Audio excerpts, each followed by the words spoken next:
Imagine an election so peaceful, so full of hope, that Nigerians believed, for the first time, a new nation was possible. An election where Christians voted for a Muslim, where Northerners voted for a Southerner, and millions of voices rose together in one prayer for a better Nigeria. But imagine that same election, suddenly stolen, erased, crushed by the very hands sworn to protect democracy, the dreams of millions, shattered in a single moment. This is the story of June 12, 1993. A story of hope, betrayal, courage, and heartbreak. Stay with me till the end. What you are about to hear will open your eyes to the hidden forces, the powerful men, and the dangerous interests behind the June 12th annulment. And, if you are new here, please subscribe for more stories that matter. Before June 12th, Nigeria had endured years of harsh military rule.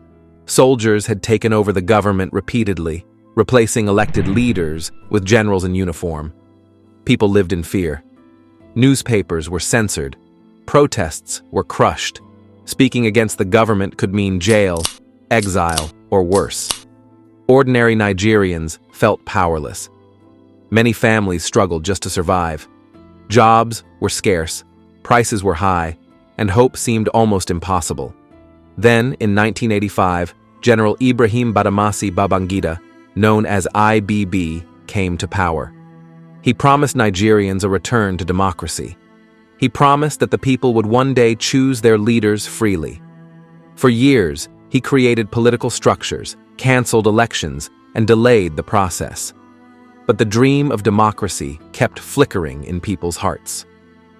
Nigerians were tired, but they were still holding on to hope. They longed for a president chosen by the people, someone who could heal a fractured nation. Then came MKO Abiola. Born in Abeokuta in 1947, he was a businessman, a philanthropist, a man who had spent his life helping others long before politics ever called him. He gave scholarships to children who could not afford school. He helped feed communities, built projects, and brought hope to the hopeless.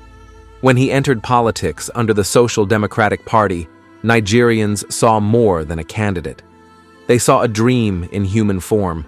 His opponent, Bashir Tofa from Kano, was respected and strong.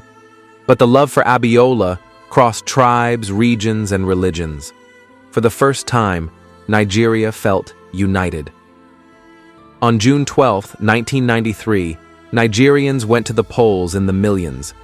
The air was calm, the streets peaceful. People stood for hours, waiting patiently, smiles on their faces, holding their children, whispering prayers. There was no violence, no tribal tension, no religious fights, just hope. And the results came in. For the first time, a candidate was winning across all regions. MKO Abiola had won the South. He had won the North. He had even defeated Bashir Tofa in Kano State, Tofa's home state. The people had spoken, Nigeria had spoken. But behind the scenes, fear and anger brewed. Powerful men did not want this dream to come true. General Babangida, surrounded by generals who feared losing their power, faced impossible pressure. The Armed Forces Ruling Council, the highest military body, opposed the will of the people. Generals like Sani Abacha, David Mark, Joshua Dogonyaro, Aliyu Gusau, and even Colonel Abubakar Dangiwa Umar played their parts in this secret battle. Court orders suddenly appeared to stop the National Electoral Commission from releasing results. Chief Arthur Nzaribi and his Association for Better Nigeria filed last-minute cases to block the election. Even some foreign interests were uncomfortable with a democratic Nigeria led by Abiola.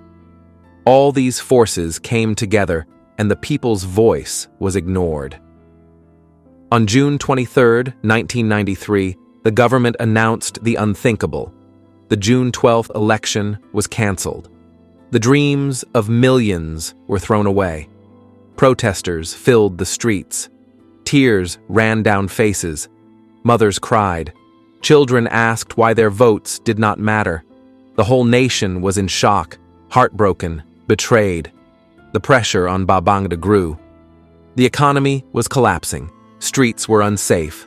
Workers were protesting. Students were protesting. And even some soldiers were angry.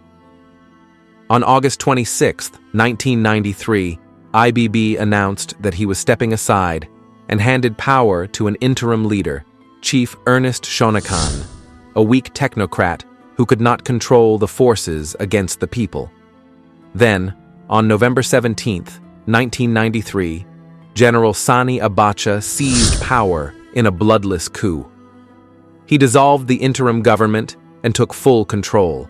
Under his rule, political opponents were arrested, newspapers were shut down, activists disappeared, voices silenced, and MKO Abiola, the man chosen by the people, was left waiting, trapped, and under constant pressure. Nearly a year after the annulment, on June 11, 1994, Abiola declared himself the rightful winner of the 1993 election. "You voted for me," he said. "I am your president." The next day, he was arrested, charged with treason, and kept in detention. 4 long years passed. 4 years of hope deferred, 4 years of courage in the face of injustice. On June 8, 1998, General Sani Abacha died suddenly. Nigerians waited, hoping for Abiola's release. But on July 7, 1998, during a meeting with a United States delegation, MKO Abiola collapsed and died. The nation wept. Mothers wept. Fathers wept. Millions mourned a man who had given everything for their dreams. The full truth of his death is still unknown. In 1999, Nigeria finally returned to civilian rule under President Olusegun Obasanjo. For many years, June 12th was ignored. But in 2018, President Muhammadu Buhari officially declared June 12th as Nigeria's Democracy Day. In 2019, MKO Abiola was recognized as the winner of the 1993 election. Justice came late, but the truth was finally spoken. June 12th is not just a date. It is a dream. It is a warning. It is a reminder of what could have been. It shows how dangerous power can be when it fears the truth, and how strong the voice of the people can remain. Thank you for watching this documentary, and if you are new to the channel, please subscribe for more deep and powerful stories like this.